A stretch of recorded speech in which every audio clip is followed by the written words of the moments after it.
influence and inform the design of future trial of shortening treatment regimen. And again, that's open, in between you to, yes. Is this on?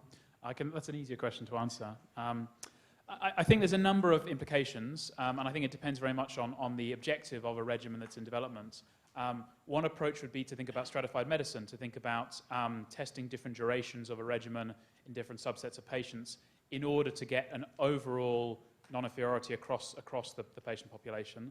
That's quite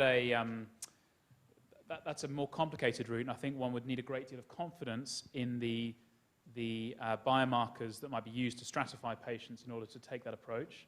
I think another very simple way is to think about, particularly in middle development, enriching trials for patients that are more likely to relapse, and then really looking in the hardest to treat patients and looking to see whether these new regimens are really going to reduce relapse rates. And you could get away, if you take a hard to treat population, where you would expect the relapse rates, perhaps with the standard regimen, to be 20%, 25%, you have much higher power to look at differences, and you could get away with a much smaller sort of phase 2, almost like a mini phase 3 trial.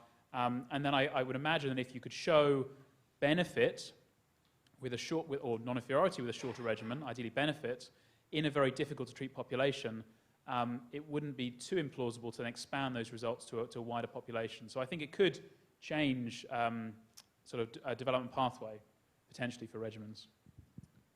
That's interesting. So you would propose to carry out trials in different type of populations? So I think that could be one learning from this, and I think one could consider that.